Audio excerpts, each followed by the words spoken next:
Assalamualaikum warahmatullahi wabarakatuh. Salam Om Swastiastu, Namo Buddhaya, salam kebajikan, salam sukses untuk kita semua.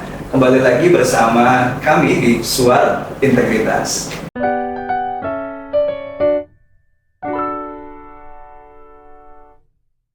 Sebuah program baru di Inspektorat Jenderal yang mengulas dan memberikan input informasi dan juga mengambil hikmah dari teman-teman Satker di bawah naungan Kementerian Agama untuk berbagi inspirasi dan juga berbagi pengalaman ya terkait dengan integritas. Kali ini kita ada di edisi istimewa karena kita berkunjung ke Pulau Dewata di Bali.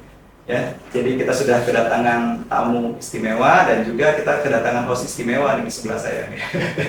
Ada Mas Bukhari ya. Ini sering muncul di Suara Integritas tapi biasanya kelihatan tangannya aja.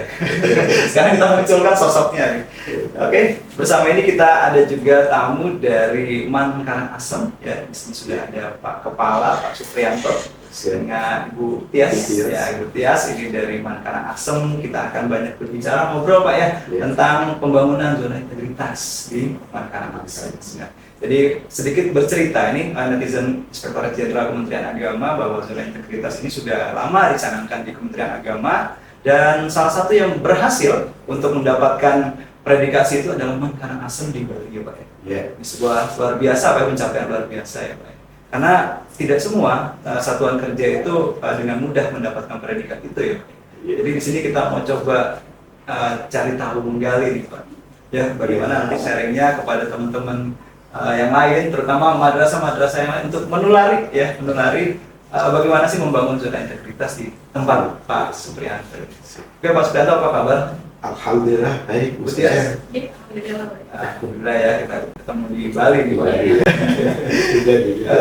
Pak, ini Bapak dan Ibu di MAN ini sedang kegiatan yang sedang berlangsung ini apa?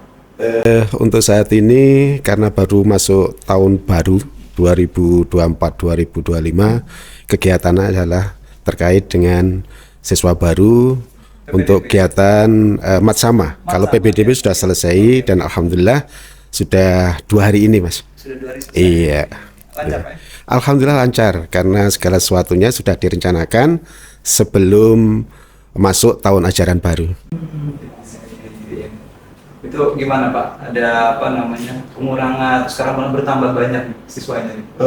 Masih stagnan sama dengan penerimaan tahun sebelumnya, itu 150 semuanya. Sebelumnya juga 150, sekarang juga 150.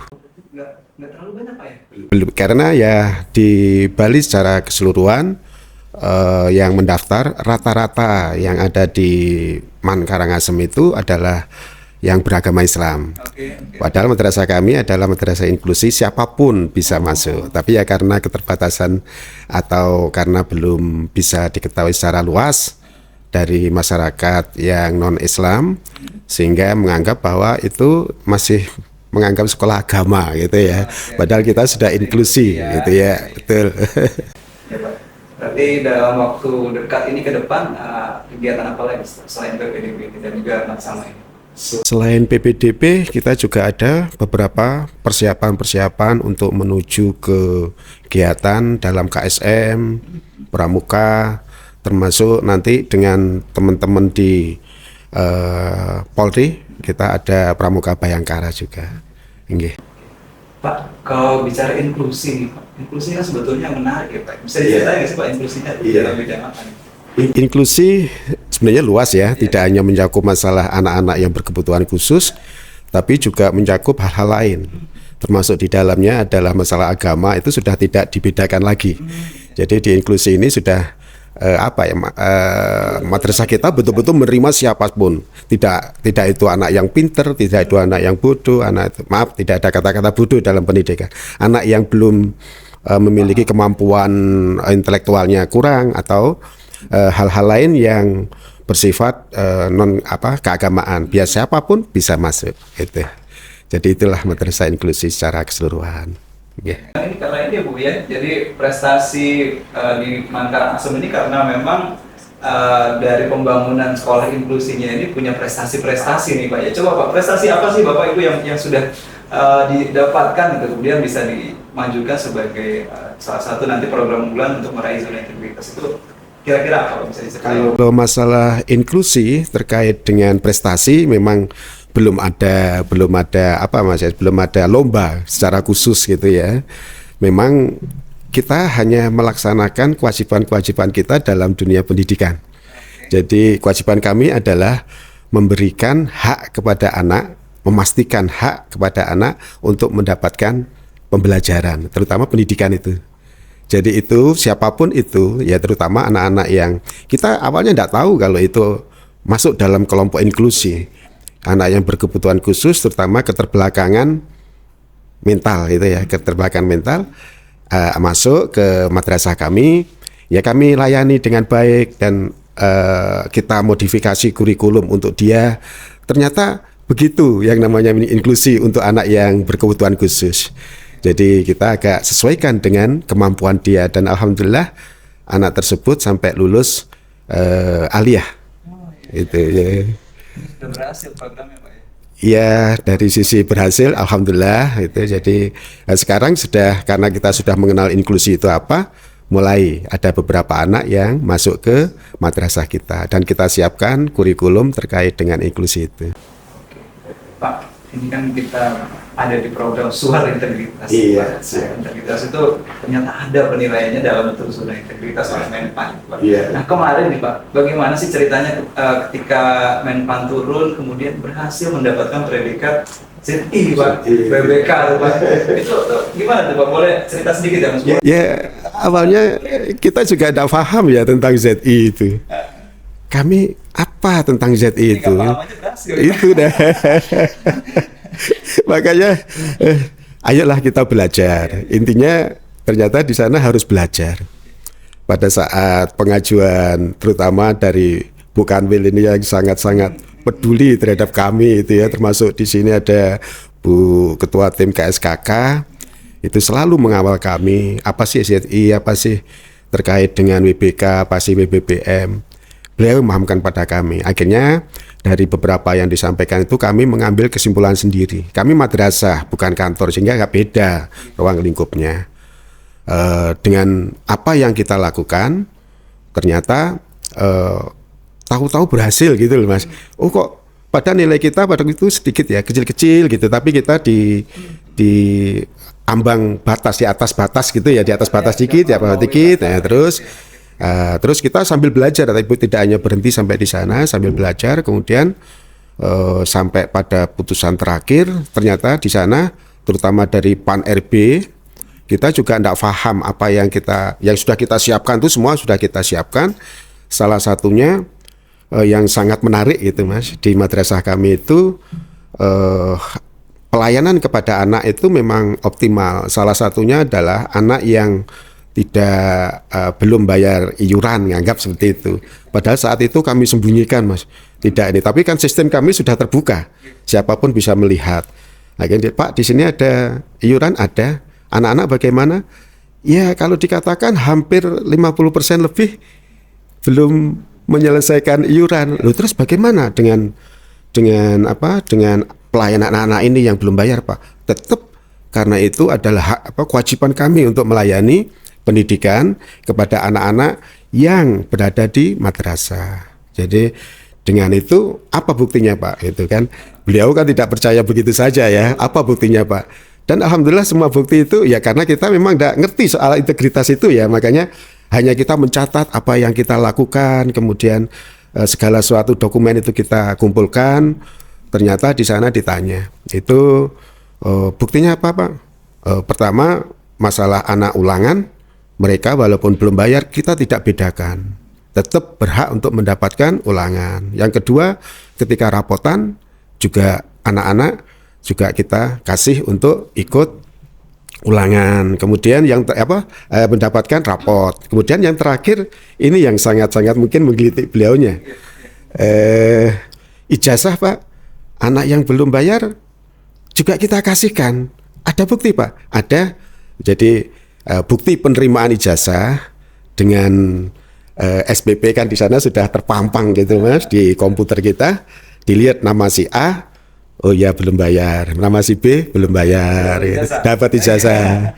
Itulah, itu hal-hal yang tidak kita duga dan kita tidak tahu. Masuk inovasinya tuh Pak, menggratiskan, artinya tidak mempersulit siswa orang tua gitu ya, yang memang dalam saat itu tidak belum punya kemampuan untuk membayar. Apakah itu termasuk inovasinya ya Mas? Kalau inovasi mungkin kami tidak sengaja ya. Memang salah satu aturan di Permendiknas atau apa, hak anak untuk mendapatkan pelayanan pendidikan.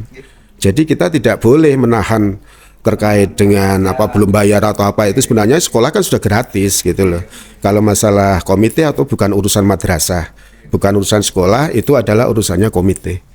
Jadi di sana gitu. Bahkan mungkin kami membantu Pak. Jadi di madrasah kami itu ada Basnas, pengelolaan unit pengelolaan zakat. Jadi kami yang mengelola, pengelolaannya adalah dari zakat profesi dari seluruh ASN kami kelola, itu kami alokasikan kepada siswa-siswa yang kurang mampu. Artinya ketika ada siswa yang kurang mampu tidak bisa membayar, itulah kami alokasikan. Jadi selain memberikan pelayanan, kami juga memikirkan bagaimana siswa-siswa yang dalam tanda kutip tidak mampu, sehingga bagaimanapun caranya mereka tetap sekolah, tetap mendapatkan pendidikan. Bahkan bukan hanya itu Pak, kami juga mencari beasiswa seperti orang tua asuh, kemudian ada beasiswa dari PLN dan lain sebagainya, sehingga mungkin itu menjadi penilaian lebih Pak. Jadi mungkin kalau dari WBK itu kan kuncinya di pelayanan Pak. Jadi selain dari yang tadi disampaikan sama Pak Kepala, mungkin itu salah satu dari program kami. Sebenarnya kami nggak sadar juga kalau itu adalah inovasi, itu adalah pelayanan, karena kan setiap tahunnya memang rutin kami seperti itu. Betul. Karena selama ini mungkin yang dianggap inovasi itu berbau digitalisasi. Iya. Betul. Tapi sedangkan yang saya pahami juga sebagai tim penilai internal juga, penilaian itu untuk inovasi itu nggak harus digitalisasi gitu ya. Tapi yang kecil tapi bermanfaat gitu ya. Betul Pak. Salah satunya mengalokasikan program untuk Basnas membantu siswa-siswa yang kurang mampu, tetap ingin mendapatkan layanan pendidikan yang terbaik, itu bisa jadikan. Tapi itu sebetulnya inovasi tidak sengaja ya? Tidak sengaja ya. Tapi di program memang ada program banyak. Kita memang kalau masalah inovasi itu yang berpikirnya seperti tadi dengan Pak Fajar tadi, bahwa yang namanya inovasi itu ada sesuatu yang mempermudah, yang serba wah, yang serba itu. Makanya kita bingung waktu itu, inovasi apa ya yang kita itu ya, ternyata itulah yang salah satu membuat kami ya dianugerahi WBK itu. Memang pada awalnya kita untuk mancing itu kita memang IT gitu. IT kita punya, dan semuanya alhamdulillah bukan hanya sekadar lips ya, tidak hanya pajangan saja, tapi betul-betul digunakan. Itu yang herannya beliau juga dari Pan RB itu gitu. Oh, berarti dari segi IT-nya juga udah lumayan. Ya. Saya pernah dengar dari penilai internalnya kan kawan saya kebetulan betul. Satu meja di itu katanya Mang Karangasem itu sarprasnya terbatas, tapi semuanya serba digital. Digital ya, betul. Gimana tuh Pak? Saya jadi terbatas tapi semua digital. Coba Pak ceritain bagaimana? Iya. Terkait dengan sarana yang ada, memang kami ada keterbatasan. Kami ada di daerah Bali bagian timur istilahnya. Dari sini rata-rata 3 jam, Pak. 3 jam rata-rata itu ya. Kalau malam 1,5 jam. Ya 70 kilo, tapi kan kendaraan besar banyak. Terkait dengan itu memang setiap ada hambatan kita berusaha untuk memunculkan yang mempermudah. Apa itu? Satu-satunya hanya IT gitu ya, karena yang lain sudah tidak mungkin kita mau menambah sarana, tidak ada dana karena kita tidak mengut apa-apa ya. Jadi satu-satunya IT. Akhirnya kita kembangkan. Memang program kita setiap tahun minimal setiap 1 tahun itu minimal ada 1 program yang bisa kita gunakan, dan alhamdulillah sekarang sudah lumayan banyak itu. Contoh-contoh yang konkret nih Pak, apa yang inovasi dalam bidang IT yang pernah dimunculkan itu apa kira-kira? Nggih, mungkin ini yang apa? IT juga ya. Iya. Mungkin inovasi itu kan berangkat dari permasalahan yang ada, Iya, Pak. iya, Nah, kebetulan karena permasalahan kami ini di madrasah kami itu dengan jumlah siswa hampir 500, Pak. Sedangkan kami itu jumlah pengajar hanya 26. Dari 26 itu rata-rata satu orang itu mengajar, dapat jam mengajar itu 40 jam satu pekannya, Pak. Lumayan. 36, 38 sampai 40. Sehingga itu menjadi permasalahan kami, Pak. Kalau misalnya dan gedung kami itu kan ada gedung 1, gedung 2 dengan mobile yang terlalu tinggi, terus kami tidak ada solusi. Nah, itu kan jadi permasalahan buat kami. Sehingga salah satu-satunya kuncinya itu adalah pemanfaatkan digitalisasi seperti itu, Pak. Salah satunya mungkin bisa saya jabarkan di sini adalah aplikasi jurnal, Pak. Jadi aplikasi jurnal ini adalah aplikasi seluruh administrasi, baik itu absen, kemudian jurnal kelas, kemudian catatan pelanggaran itu terdigitalisasi. Jadi kalau misalnya Bapak Ibu gurunya sebelumnya kalau masuk kelas itu kan harus bawa administrasi yang tebal itu, Pak. Nah, harus bawa absen, jurnal dan sebagainya. Dan dengan ada aplikasi ini dari kami nggak perlu lagi bawa print-printan itu. Jadi selain paperless itu sangat membantu, Pak. Dan selain itu semuanya terintegrasi, Pak. Jadi ketika misalnya kami input ini ada siswa yang melanggar. Nah, itu bisa terlihat di aplikasi. Semua bisa melihat dan bahkan itu terintegrasi dengan orang tua. Artinya ketika orang tua mau melihat catatan perkembangan anaknya itu bisa cukup membuka aplikasi atau cukup membuka Postman, Pak. Jadi Postman. Itu sebenarnya nggak harus di-download, Pak. Jadi langsung buka Google, kemudian ketik Karangasem, kemudian di situ di website, kemudian masuk ke Postman kami, itu ke sistem kami. Jadi nggak usah harus download. Iya, cukup pakai itu aja, Pak. Tinggal diketik. Bahkan orang tua bisa tahu hari ini anak saya masuk jam berapa, kemudian hari ini ngapain aja, kemudian catatan perkembangan mulai dari nilai, kemudian hafalannya sampai mana itu terdigitalisasi di situ sehingga tidak menyulitkan kami, Pak. Jadi karena mobile-nya tinggi, kami kan nggak mungkin bawa udah harus bawa buku, bawa bahan ajar 40 jam, jadi kan nggak mungkin. 40 ya. Seluruh 500-an anak dengan 40 jam tuh kayaknya. Jadi mungkin itu salah satu aplikasi yang membantu kami dari aplikasi jurnal itu, Pak. Banget ya. Sobat netizen, Inspektorat Jenderal Kementerian Agama ternyata ya di balik keterbatasan dalam tanda kutip mereka teman-teman di Karangasem ini sudah bisa memberikan solusi ya atas keterbatasan itu. Nah, Pak, ini selanjutnya kita mau tanya-tanya terkait dengan integritas nih, Pak. Integritas dalam pengertian sebagai pribadi, sebagai ASN gitu ya. Ini menggali aja sampai di mana sih teman-teman ini bisa memberikan inspirasi ya. Mas Bori ya, coba Mas Bori dieksplorasi. Ya, sebagai mana satuan karyawan. Iya, siap. Agak grogi nih, Pak. yang Bapak lakukan untuk menginternalisasi makna integritas. Integritas menurut pendapat saya, terutama kemarin apa yang disampaikan oleh Pak Sekjen itu kan sederhana. Ternyata menyatunya antara pikiran, perkataan, dan perbuatan. Jadi itu internalisasi ke dalam diri saya. Tapi kalau kepada teman-teman itu saya sampaikan yang sederhana. Berilah layanan kepada orang yang perlu dilayani sesuai dengan aturan yang ada dan membahagiakan. Itu kuncinya, membahagiakan, senang, dan paling tidak di sana bisa cepat, ada yang seperti itulah, sehingga saya sampaikan kepada teman-teman seperti itu.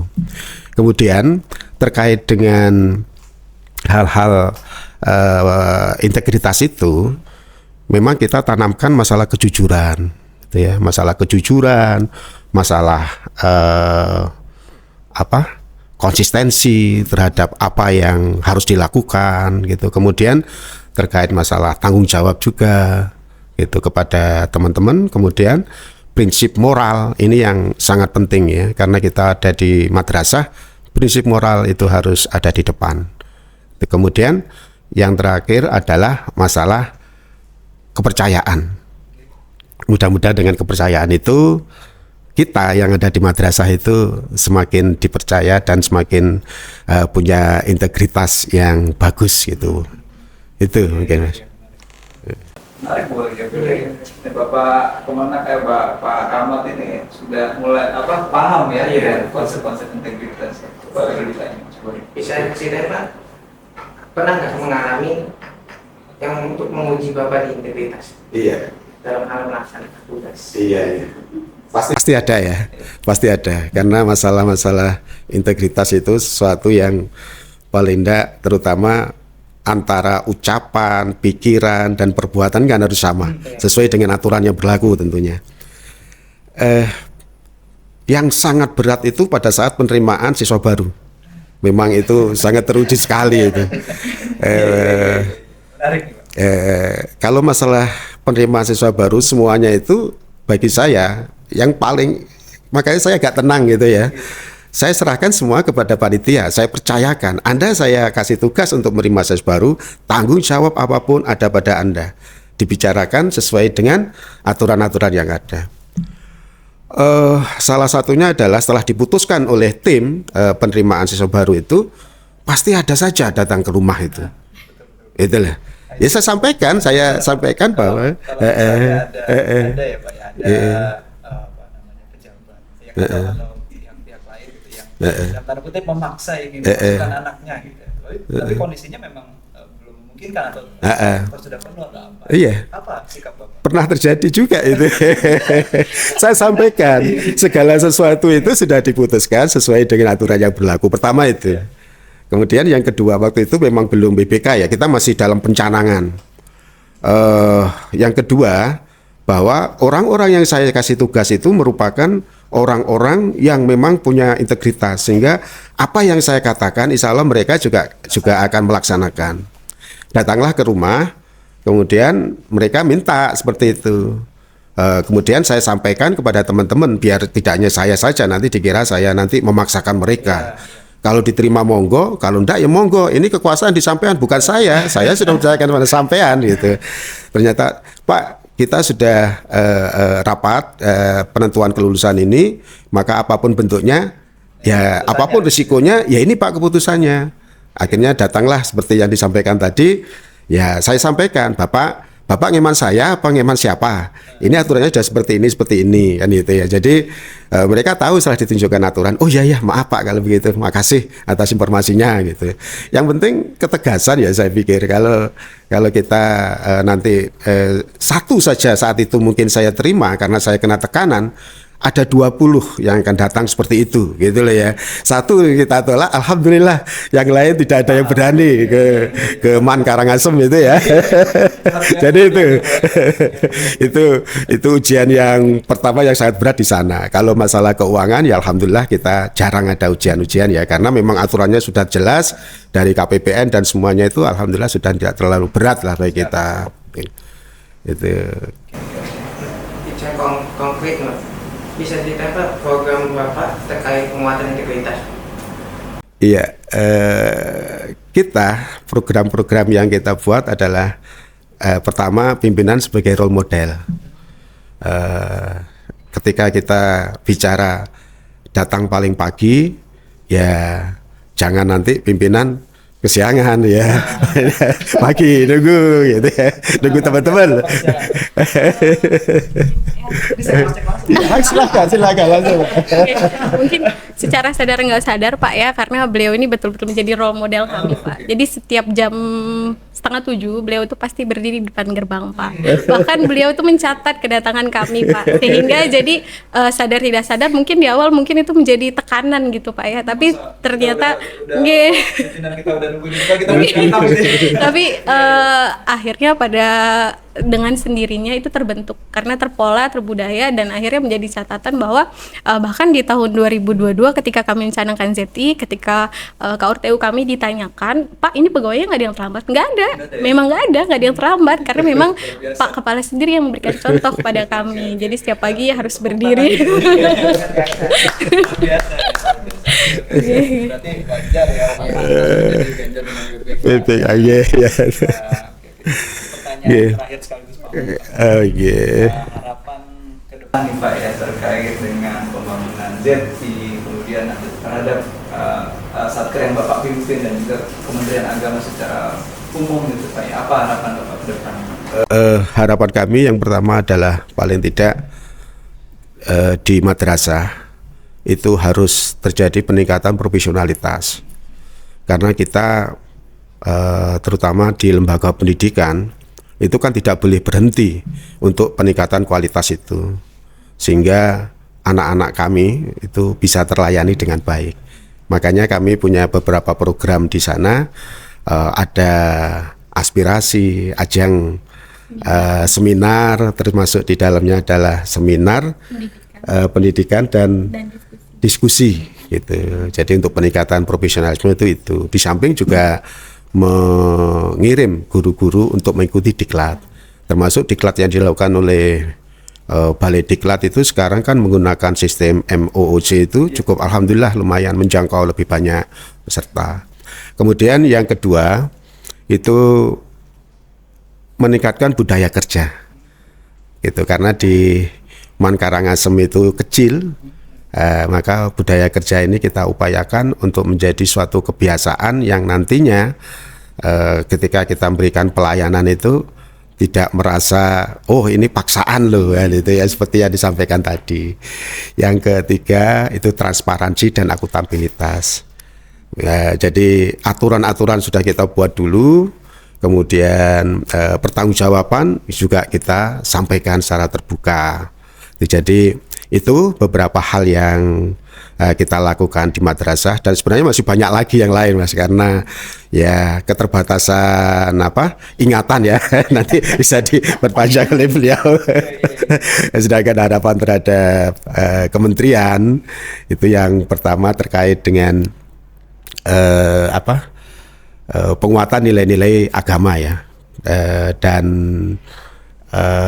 etika gitu. Mudah-mudahan di Kementerian Agama ini nilai-nilai agama yang kita anut sebagai salah satu di lembaga kita itu memang menjadikan dasar kita untuk melakukan langkah-langkah bekerja itu sendiri, dan mudah-mudahan dengan landasan itu kita bisa lebih ikhlas dalam melaksanakan tugas, dan mudah-mudahan secara tidak langsung WBK itu muncul dengan sendirinya kayak kami ya.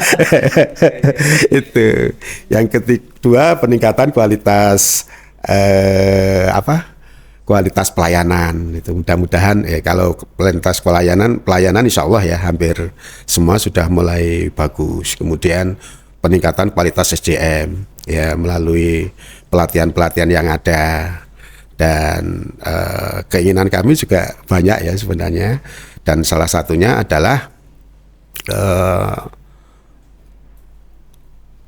kolaborasi antar lembaga ini ya. Kami yang dari bawah juga insya Allah akan mengikuti aturan-aturan yang ada di atas ya. Mudah-mudahan apa yang dilakukan kita bisa melaksanakan.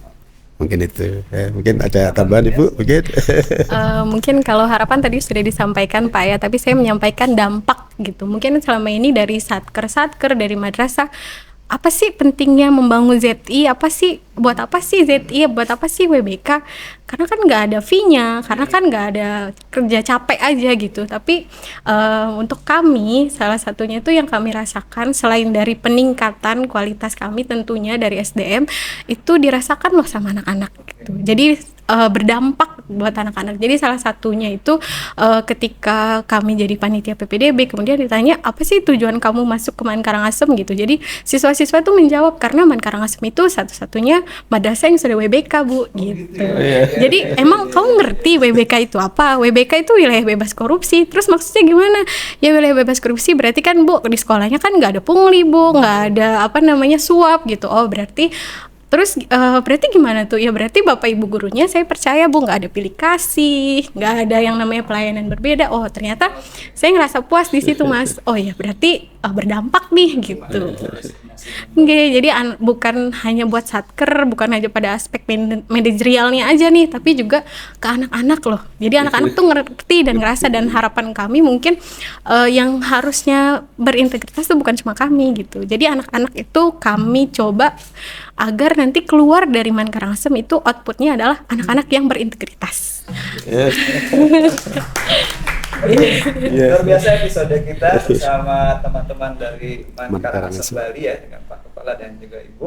Dan mudah-mudahan ini menjadi suatu inspirasi ya Mas Iya. Purwori ya, teman-teman yang mau menggapai ZIWBK ataupun nanti ke WBBM ya, mudah-mudahan Amin. bisa terinspirasi dari podcast kita kali ini. Dan itu dulu untuk episode kali ini, dan kita masih ada 2 episode lagi maraton kita di Bali ya. Nanti ada lagi dengan Ibu Kemenak Bali dan juga Iya. nanti juga ada Ibu Kanwil yang akan segera kita mengundang Hadir. untuk berbincang di sini di Suara Integritas. Oke Pak, nanti ikutin gerakan saya ya untuk closing ya. Iya. Kalau saya bilang suar, integritas. Gitu ya. Oh, gitu. Suar, integritas. Oke, Iya. menghadap kamera.